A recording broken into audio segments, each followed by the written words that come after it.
চিন্তাটা করতে হবে বিয়ের আগ থেকে। প্রথম যে চিন্তাটা করতে হবে সেটা হলো যে আপনি যদি অবিবাহিত হয়ে থাকেন তাহলে আপনি কিছুটা লাভবান এই লেকচার শোনার পর। আর যদি আপনি বিবাহিত হয়ে থাকেন তাহলে আপনাকে আবার রিফর্ম করতে হবে চিন্তাটাকে।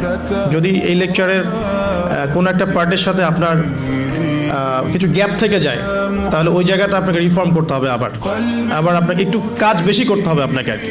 আর যারা বিয়ে করেন নাই এখনো তারা বেশ লাভবান এখন, বোথ আমাদের সিস্টার্স এবং ব্রাদার্স। তো প্রথম জায়গাটা হচ্ছে যে আমাদের চিন্তাটা হবে এমন, যদি আমরা অবিবাহিত হয়ে থাকি, যে আমার লাইফের একটা এইম আছে, একটা অ্যাম্বিশন আছে। সেকুলার কনসেপ্টের অ্যাম্বিশন হচ্ছে দুনিয়া, আর আমার অ্যাম্বিশন হচ্ছে আমি দুনিয়ার কল্যাণ চাই কিন্তু পরকালীন মুক্তি চাই।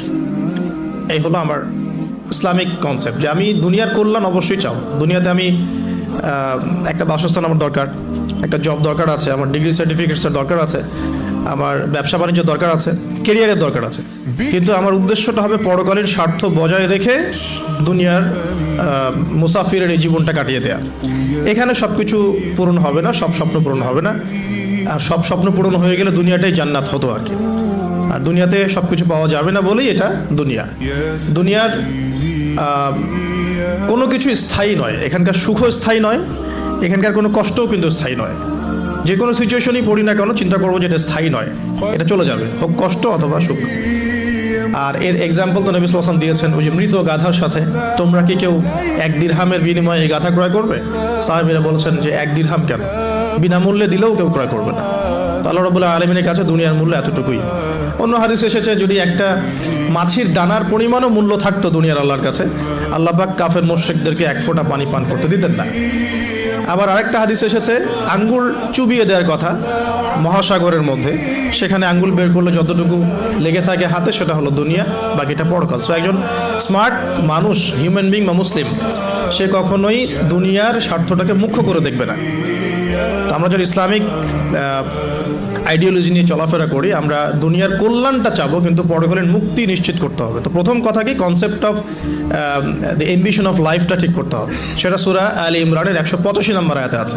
আল্লাহ রাব্বুল আলামিন বলেছেন, বা'দা আউযু বিল্লাহি মিনাশ শাইতানির রাজিম, ফামান যুহযিহা আনিন নার ওয়া উদখিলাল জান্নাতা ফাকাদ ফাজ। কিয়ামতের দিন যাদেরকে পুলসিরাত পার করানো হবে, জান্নাতে প্রবেশ করানো হবে, জাহান্নাম থেকে নিষ্কৃতি দেওয়া হবে, ফাকাদ ফাজ, সে তখন সফল হলো। মানে সে তখন চূড়ান্ত সাফল্য অর্জন করবে, এর বাইরে কোনো সাফল্যের ডেফিনেশন নাই। তো বিয়ে করেন আর নাই করেন, আগে কনসেপ্টটা ঠিক করতে হবে যে আমি আমার সাফল্য বলতে কি বুঝাচ্ছি। এখন যদি দেখেন যে আপনার এই ফিলোসফির সাথে বর্তমান লাইফ লিডিং এর পার্থক্য দেখা যাচ্ছে, তাহলে প্রথমে তওবা করে ফিরে আসতে হবে। এবং তওবা করার জন্য শুধু মুখ থেকে আস্তাগফিরুল্লাহ ওয়া আতুবু ইলাইহি পড়া যথেষ্ট নয়। খালেসভাবে, একনিষ্ঠভাবে ওযু করে, সালাত আদায় করে, চোখের পানি ঝেড়ে দিয়ে আল্লাহ রাব্বুল আলামিনের কাছে রাতের অন্ধকারে বলতে হবে, আস্তাগফিরুল্লাহাল্লাযী লা ইলাহা ইল্লা হুয়াল হাইয়ুল কাইয়্যুম।